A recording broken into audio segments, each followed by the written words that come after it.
ദാ ഈ ബിരിയാണി ചിമ്പ് പൊട്ടിക്കാൻ നേരമായി. ഇത് എങ്ങോട്ടേക്കാണെന്ന് അറിയാമോ? ഒരു കിടിലൻ കല്യാണ വിരുന്നിലേക്കാണ് ഈ പോക്ക്. 10-60 പരം വിഭവങ്ങളുമായി ഒരു ഗംഭീര കല്യാണ വിരുന്ന്.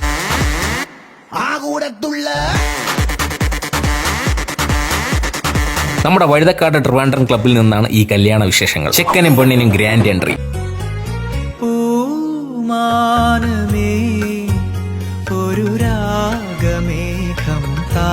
കടുവയിൽ കാറ്ററിംഗ് ആണ് ഈ രുചികരമായ കല്യാണ വിരുന്ന് ഒരുക്കിയിരിക്കുന്നത്. Snacks, first course, main course, salad, dessert, അങ്ങനെ ഒരു ഗംഭീര മെനു. ഇത് തേങ്ങാക്കൊത്തൊക്കെ ഇട്ട ബീഫ് ഉലർത്ത്, നല്ല നെമ്മീൻ കറിയും ഉടച്ച കപ്പയും, നേരത്തെ കണ്ട ചിക്കൻ ദം ബിരിയാണി. കൂടെ ബീഫ് ഉലർത്ത് വേണോ അതോ ഇനി ചിക്കൻ പെരട്ട് വേണോ? രണ്ടും സെറ്റാണ്. ഇനി ഫ്രൈഡ് റൈസ് വേണമെങ്കിൽ അതുകൊണ്ട്. നല്ല കുത്തിരി ചോറും പുളിശ്ശേരിയും കൂട്ടി കഴിക്കാം. കൂടെ അവിയലും എലിശ്ശേരിയും തോരനും പാവയ്ക്ക വറുത്തതും അച്ചാറും. ട്രാവൻകോർ പാലപ്പവും കുറച്ച് മട്ടൺ സ്റ്റൂ ആയാലോ. നല്ല സോഫ്റ്റ് അപ്പവും ഈ സ്റ്റൂവും കിടിലൻ കോമ്പയോ. അരിപ്പത്രിയും കോയിൻ പൊറോട്ടയും ഉണ്ട്. കൂടെ വറ്റമീനിന്റെ ഫിഷ് മോളിയും ഉണ്ട്. ഗോബി മഞ്ചൂരിയനും ഉണ്ട്. Samosa, chicken nuggets, fish finger, beef and chicken cutlet. ഇവിടെ ദാ മുളക് മജി ബാക്കി, tikka, kebab, salad, soup, herbal tea counter, mojito, അങ്ങനെ പറഞ്ഞാൽ തീരാത്ത അത്ര ഐറ്റംസ്. ഇനി ഡെസേർട്ടായി ice creams, puddings and pastries, tender coconut pudding ഒക്കെ സെറ്റ്. വന്നവരും ഹാപ്പി, വീട്ടുകാരും ഹാപ്പി. ക്ഷണിച്ചു വരുന്ന അതിഥികൾക്ക് രുചികരമായ വിഭവങ്ങൾ ഒരുക്കി അതുപോലെ കടുവയിൽ കാറ്ററിംഗ്. പുതിയ കല്യാണ വിശേഷങ്ങളുമായി വീണ്ടും വരാം. അപ്പോ സ്റ്റേ ഫോളോ ട്രിവാൻഡ്രം ഫുഡീസ്.